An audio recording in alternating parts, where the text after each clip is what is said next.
Hello everyone, welcome to my channel. Today, you will learn the best way to make your lips pop in Photoshop. This effect works well on all types of portrait photos. You can download the photo from the link in the description so as to follow along with these tutorials. What we're going to do basically here is to make a selection of the lips, select a solid layer adjustment, change our blend mode to multiply, and adjust the underlying layer with the blended slider so we can have a realistic lips. Without further ado, let's get into Photoshop. We are in the amazing world of Photoshop. I have a beautiful model here. This shot is taken by Ali Pazani from Pexels. The link is in the description. Okay, we have our model's lips here. First and foremost, what we're going to do is to make a selection.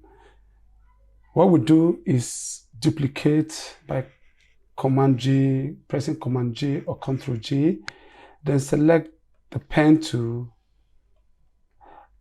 and start tracing our model's lips.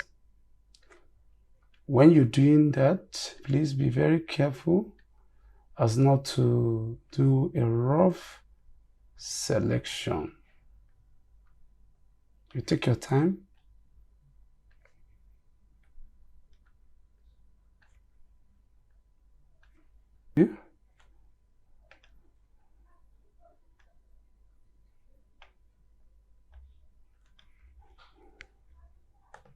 So we'll make a selection and feather, let's leave it at 3. Let's feather at 3. Nice selection. So we now have our model's lips selected.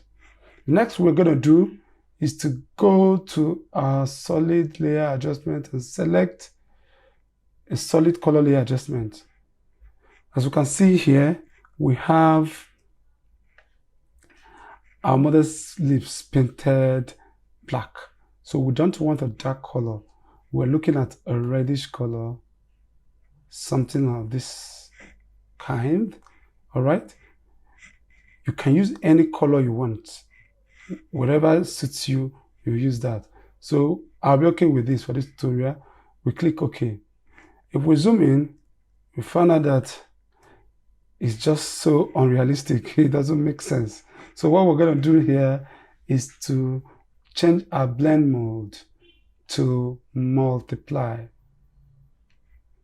I think our list is gradually becoming realistic, but it is not realistic yet. So the next thing, which is our fourth step, is to double click on this layer, double click on this color fill layer to bring up our layer style. And so the next we're going to do here is to go to the blend if option, ensure it is set to gray. What we're going to do here is to just take a slider from our highlight, push it out until you see our highlight come out. We stop there. Then hold Alt or Option key to break this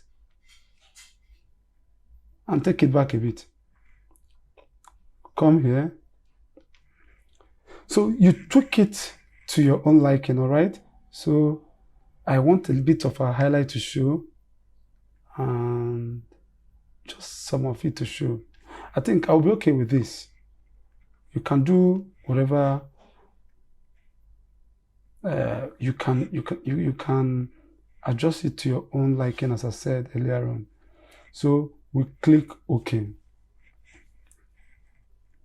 So let's zoom out. Then we can come here and change our opacity. All right. Change our opacity. Change our opacity. We could say 70. Let's look at how 70 is on this. So you see how we have been able to change or to enhance the lips on this model's face. And if you feel you're overdoing your selection here, there are things you didn't get well, remember this is a non-destructive editing. We have our brush here. We select our brush, then we'll select our marks here. Don't forget every layer mark, every adjustment layer has a layer mask attached to it or linked to it. So we click on this layer mask, then go ahead, make sure our brush is selected, and make sure we are painting black to white. And on this layer, what we are revealing here is what? White, and what is hidden is what? Dark. We come here and start painting. For example, let's take in, I think you have seen what I've painted out. So we go back again and make sure we just paint only the places we went overboard. All right. So if you're familiar with masking, you will understand what I'm saying. So let's clean this a bit. Let's select our layer mask, Let's select our layer mask and come back here and make sure things are well here. All right, that is it. So let's look at our before and after. Hold Alt or Option, before, after, before, after. So if you're not cool with it, you feel it's still, the color is still too much, you go ahead and reduce it. All right. Then if we want to have a matching lips with the color of the skin tone of our model, or you just want to have a matching lips, you can still readjust this. What we'll do here is just go to this place, to this color adjustment, and we sample. Let's say we sample this color here. Let's say we sample this. Then that's okay. So we have something that matches with her skin tone or the color of her hair. All right. So if we want also for the skin tone, we can sample here. So whatever works best for you, please do it. All right. So it's a non-destructive editing. So there's a simple way for you to enhance your lips in Photoshop. I hope this video helps, and don't forget to like, comment, and subscribe to my channel for awesome videos like this. Do not forget to turn on the notification bell so that you will be informed when next I post a new video. See you in the next video. Keep creating, keep practicing.